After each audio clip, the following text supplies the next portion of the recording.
There is a problem with the Record of Ragnarok anime and manga. It's not the portrayal of some gods or any character from real world history and mythology.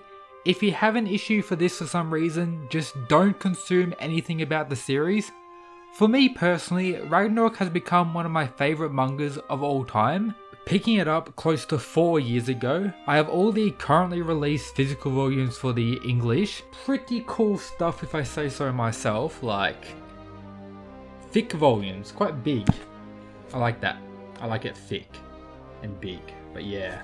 The 4 volumes so far, I believe they're at the end of the Sasaki fight, or like somewhere between Sasaki and Poseidon. And I spend a good chunk of my year talking about it on this channel, so you might as well subscribe. But the series as a whole has a few problems that need to be discussed. First up is the power system in the world. They really need to dive deeper into the use of magic, or just something more unique at this point, as in the 8 rounds so far, we've had the following. Round 1, Lu Bu, humanity's representative, just a strong guy with a weapon and I guess a horse as well. 4, strong guy with a weapon that kinda uses electricity, not as much as pretty much everyone wanted. Round 2, Adam, has a broken eye ability who can kinda morph his body as well. Zeus, control over time, which is technically his father's ability and can morph his body as well. Their fight is pretty much just them throwing hands. There isn't anything wrong with this whatsoever. I am a martial arts manga fan, that's all I talk about on this channel, but let me continue. Round 3, Sasaki, uses a sword and has a prediction ability. Poseidon uses a weapon and is fast, I guess. Round 4 is probably the most unique we've had so far in the whole series. On the way the fight actually went and just their ability so far. Jack once again has an eye ability, but that doesn't really play much of a role of how strong he is. His volume to turn anything into a divine weapon is actually great though. Hercules pretty much kinda has 12 magic abilities. Even if we don't get to see all of them, it's still a little bit of a step up. Round 5, Raiden, guy with muscles who uses ancient sumo, so once again throwing hands. Shiva, same thing, he can also dance and combust into flames. Round 6, Buddha, who once again has an eye ability, a weapon that changes based on his emotion, and I guess volume creation with this if you consider it that.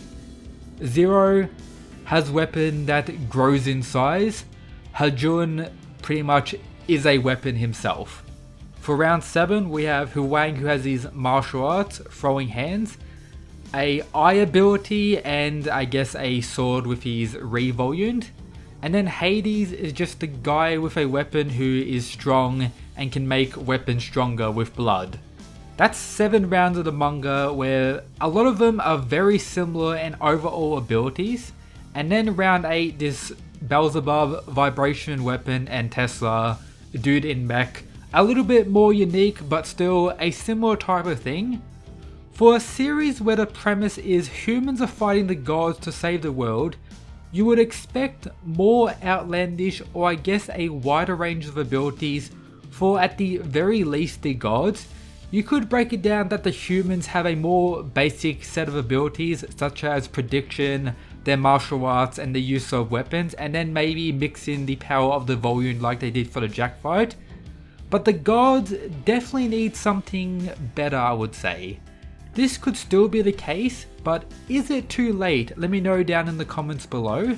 But let's discuss the remaining fighters and what they could really provide that's different in the series.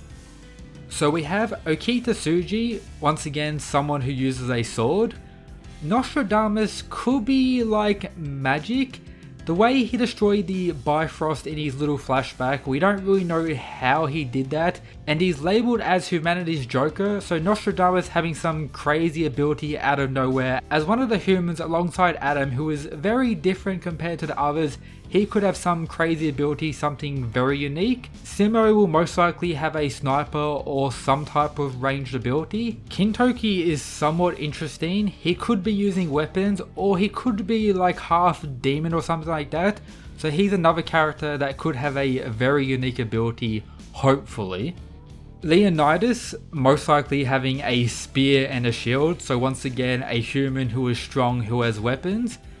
Rasputin is someone who they could introduce more magic into the series, and I personally am very excited for that. Rasputin versus Anubis, introducing potentially a new crazy power system or something along the lines of that. That could be pretty crazy.